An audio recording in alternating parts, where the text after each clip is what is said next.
안녕하세요. 오늘은 청소년을 대상으로 한 불법 고리 대금업에 대해 이야기해 볼게요. 서울시가 새시기가 청소년을 겨냥한 고리 대금업을 단속하겠다고 발표했지만 그 다음 날에도 여전히 불법 대부업체들이 활발히 영업하고 있다는 소식입니다. 이번 사건의 배경은 소셜미디어에서 청소년들을 겨냥한 소액대출 광고가 범람하고 있다는 점입니다. 서울시는 연 5,200%에 달하는 고리 대금업자들을 단속하겠다고 강조했지만 현실은 전혀 다릅니다. 예를 들어 어떤 대부업체는 고등학교 1학년인 2009년생에게 10만 원을 빌려주고 일주일 만에 20만 원을 갚으라는 조건을 제시했습니다.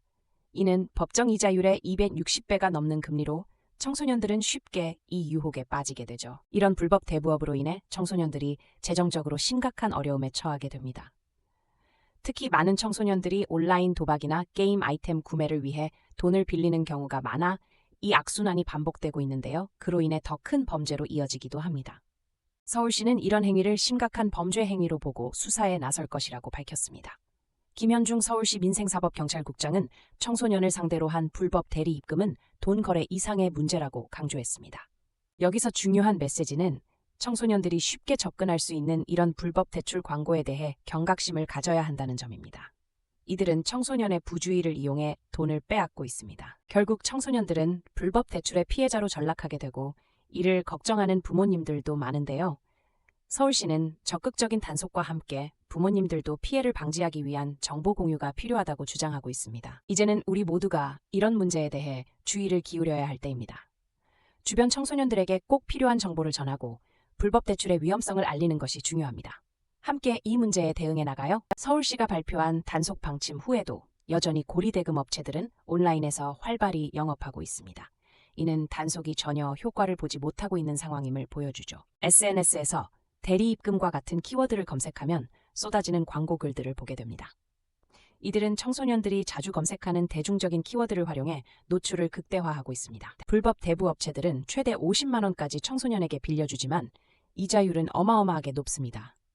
이로 인해 청소년들은 급하게 돈이 필요할 때마다 불법 대출을 사용하는 악순환에 빠지게 됩니다. 예를 들어 한 대부업체에서는 10만 원을 빌리고 일주일 후에 20만 원을 갚아야 한다고 합니다. 이런 조건은 사실상 청소년들에게 중대한 재정적 부담을 안기는 것이죠. 서울시는 이러한 고리대금업이 단순한 범죄가 아니라 청소년의 인생에 지대한 영향을 미치는 범죄 행위라고 경고하고 있습니다. 많은 청소년들이 잃어버린 돈을 찾기 위해 다시 불법 대출을 반복하는 경우가 잦습니다. 불법 대출을 이용하는 청소년들은 주로 온라인 도박을 위해 돈을 빌립니다. 이들은 높은 금리를 감수하고라도 빠른 자금 조달을 선택하게 됩니다. 이는 위험한 결정입니다. 성평등가족부의 조사에 따르면 청소년들이 소액 대출을 이용하는 경험률은 평균보다 6배나 높습니다. 특히 도박성 게임을 이용하는 청소년들은 연이어 대출을 이용하는 경향이 두드러집니다. 청소년들 사이에선 이런 불법 대출의 선순환이 발생하고 있는 상황입니다.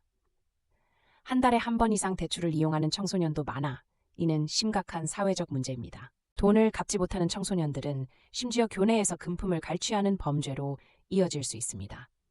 이는 청소년들이 범죄에 연루되는 위험성을 높이고 있습니다. 여기서 주목할 사실은 청소년들이 자신과 같은 또래를 상대로 고리대금업을 하기도 했다는 점입니다. 이는 청소년들 간의 경계가 사라지고 있다는 것을 시사합니다. 2022년엔 한 고등학생이 580여 명에게 금품을 빌려주고 높은 금리로 수익을 챙긴 사례가 있었습니다. 이러한 행동이 법의 심판을 받지 않고 계속되고 있다는 것은 큰 문제입니다. 서울시 관계자는 소셜미디어에서 불법 대부업 광고를 모니터링하고 있지만 실제 수사로 이어진 사례는 없다고 밝혔습니다. 이는 실질적인 대책이 필요함을 보여줍니다. 부모들에게 알려지는 것을 두려워하는 청소년들은 신고를 주저하는 경우가 많습니다. 이 점은 불법 대출 피해가 더욱 심각해지는 이유 중 하나입니다. 서울시는 청소년들이 안전하게 대출을 받을 수 있는 환경을 조성하기 위해 더욱 강력한 단속을 예고하고 있습니다. 이는 청소년 보호를 위한 첫걸음이 될 것입니다. 사회 전반에 걸쳐 이러한 고리대금업에 대한 경각심을 높이는 것이 시급합니다. 청소년들이 더 이상 이런 범죄의 피해자가 되지 않도록 모두가 함께 행동해야 합니다. 청소년들이 안전하게 금융거래를 할 수 있도록 교육과 정보 제공이 매우 중요합니다. 이들은 올바른 선택을 할 수 있도록 도와줘야 합니다. 여러분도 이러한 문제에 대해 경각심을 가져야 합니다.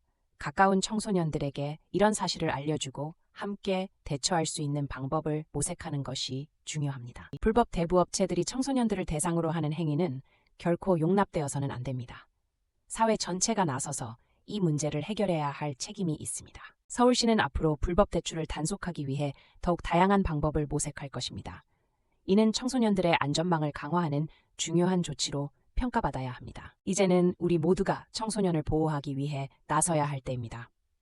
불법 대부업체의 피해에서 벗어날 수 있도록 청소년들에게 필요한 정보를 제공합시다. 마지막으로 여러분의 주변에 위험에 처해 있는 청소년이 있다면 그들에게 도움의 손길을 내밀어 주세요.